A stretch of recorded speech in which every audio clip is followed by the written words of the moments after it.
Good morning, this is sexologist Dr. Uttam Dave and I welcome you to sexuality class. Uh, we are here with the second video of the topic, why should we study sexuality? Well, the second reason why you should study sexuality is that it helps prevent sexual problems. Now, I know this is really a new one on you, but I can prove it to you that by actually studying scientific human sexuality, you can prevent many sexual problems. Now, how do you go about doing it? The things which you need to understand, uh, first of all, is male sexual anatomy. Yes, you have studied male sexual anatomy in your biology class in grade 10. If you've taken up science in grade 12, uh, so you have studied that. But we studied it purely from the academic point of view and passing the examinations. And most of the time, what we study in grades 10 or grades 12 is actually very academic, and we have practically no understanding of how these things work in real life.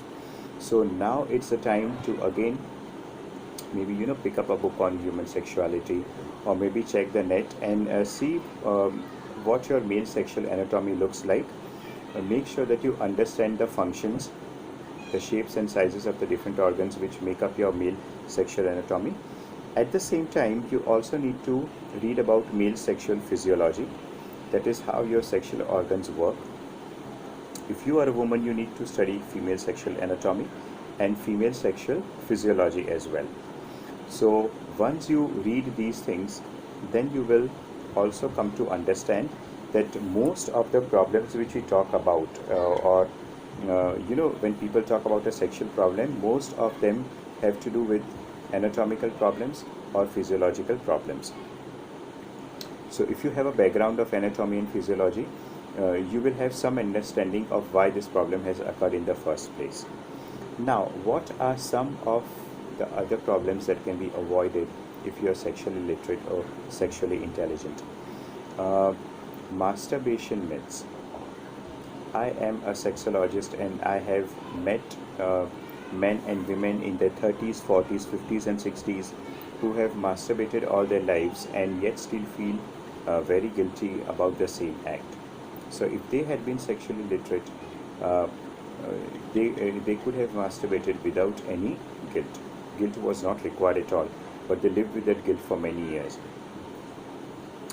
Now, coming to another problem which could have been prevented by a study of human sexuality is something known as semen loss.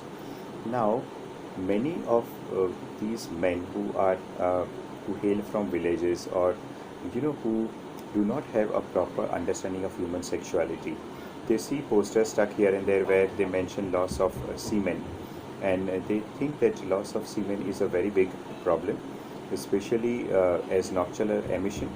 And I have met patients where they say that all their life problems are caused because of loss of semen. Now, the very simple remedy is to just explain to them that nocturnal emission is a very natural phenomena if you're not masturbating or not having intercourse with your sex partner. It could be a same-sex partner or could be an opposite-sex partner. So this could have easily been prevented if they had this basic knowledge of male sexual anatomy. Again, when we talk about penis size and breast size, again I get questions from so many parts of the world about what is the right penis size, what is the right breast size, and how can these be augmented or increased. Now again, when you study about the male body and the female body, and then these should not pose any questions in your mind, because whatever sexual attributes you have are very natural, and almost 99% of men and women are very normal in every aspect. Only 1% who are different from the others can always take treatment and set their score right. So there is actually no reason to kind of be fearful. Again, again in young girls there could be issues like the size of the vulva or the size of the clitoris.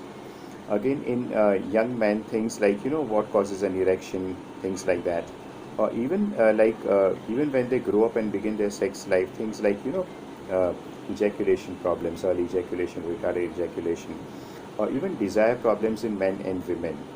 loss of desire, loss of libido, or even orgasm problems in women, if they do understand how sexual physiology works in a woman, they would be in a much better position to understand and reach orgasms better. So this was a brief discussion of why you need to study human sexuality. So if you have this basic understanding of human sexuality, you will not face these problems. And let me tell you one thing. Most of the patients whom I have met, or who I have worked with, whom I have given medicines to,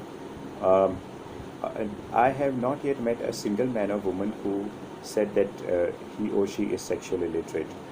Almost all of them had watched pornographic films, but none of them had watched even a single video of sex education, no matter how well it was made. So now you can see the level of ignorance even amongst educated men and women who may have seen a lot of pornographic films, but not even a single video of any size of sex education. So I hope this video helps you to understand the need of study of human sexuality, and do pass on this message to others if you really feel that this is important. Do share, comment, and like this video. Thank you very much for watching this video.